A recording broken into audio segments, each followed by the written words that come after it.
Chers amis, bonjour et bienvenue dans une nouvelle vidéo du vendredi cinéma. Aujourd'hui, je devais vous présenter une vidéo qui comparait, d'un certain point de vue, Jean Gabin avec Louis de Funès, mais elle sortira la semaine prochaine parce qu'aujourd'hui, je voulais un petit peu coller à l'actualité et vous parler d'une série qui est sortie en début de semaine, à savoir La Traque.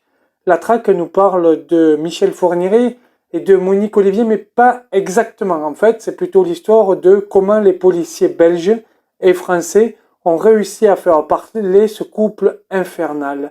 Le film, ce téléfilm, alors en fait c'est un téléfilm coupé en deux parties de 45 minutes plus ou moins chacune, il y a à peu près 1 heure et demie de film. Ce téléfilm nous parle de comment est-ce qu'on fait parler un suspect.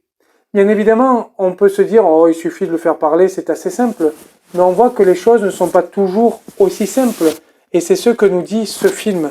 Les choses ne sont pas simples de faire parler un suspect parce qu'il y a beaucoup de lois qui les protègent. Et Philippe Torreton, qui joue Michel Fourniret, dira d'ailleurs dans une interview que s'il avait été arrêté par la police française, il n'aurait pas pu être incarcéré parce qu'il y a des lois en Belgique qui permettent plus de liberté à la police finalement, comme le fait de pouvoir écouter dans les parloirs qu'en France.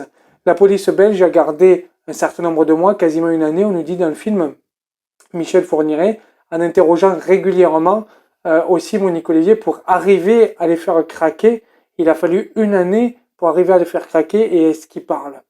Ce film nous parle donc non pas de ces deux tueurs, de ce couple de tueurs, je ne sais pas si les deux le sont, mais de ce couple en tout cas infernal, on va dire.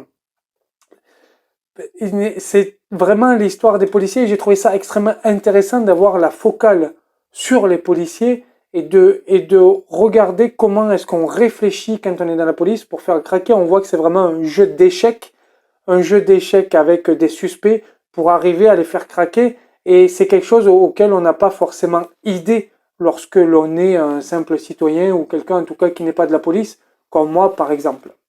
J'ai trouvé que les acteurs étaient bons, pas exceptionnels, mais bons. Un m'a un peu déçu, malgré le maquillage, c'est Torreton lui-même qui joue Fourniret, je trouvais qu'il manquait un petit peu de machiavélisme dans le regard, dans les rictus, dans sa présence. Oui, sa présence manquait un petit peu de machiavélisme, on voyait pas le tueur qu'est Michel Fourniret. Bien sûr, le maquillage aide beaucoup, et il dira d'ailleurs dans une interview que sans le maquillage, il aurait refusé de jouer ce rôle parce que c'est un rôle extrêmement difficile. C'est un rôle extrêmement difficile. On voit la perversité du bonhomme.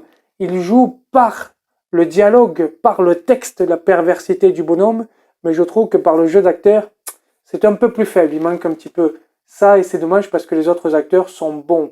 La perversité par le dialogue est très bien montrée lorsque, par exemple, il nous dit, je corrige, non, c'est Michel Fourniret qui parle, il est ainsi, je corrige Victor Hugo.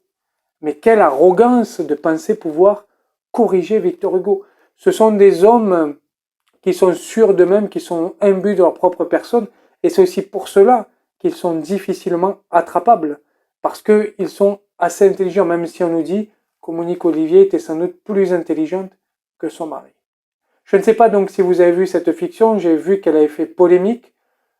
Polémique parce que c'est une affaire en cours, polémique parce que le fils du couple a critiqué beaucoup la fiction parce que c'était sans doute pas le moment de la sortir, parce qu'ils n'ont pas été consultés aussi avec son avocat. Pourtant, le fils apparaît, on parle du fils, il y a un personnage qui joue le fils.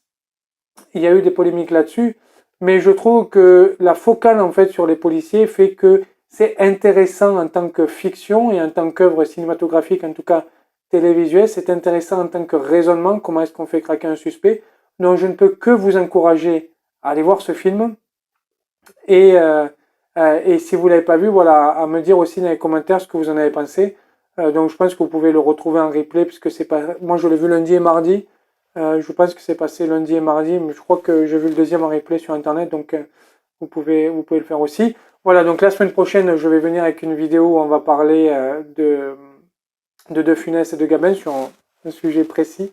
Je vous dis pas quoi parce que j'essaie de faire une vidéo un peu particulière, mais peut-être ça vous plaira. Je vous remercie, c'était Topolin pour les vendredis cinéma, dans un décor inhabituel, mais j'ai un peu moins de temps en ce moment à filmer à la maison. Décor inhabituel, mais j'espère que la vidéo vous aura plu. Merci et au revoir.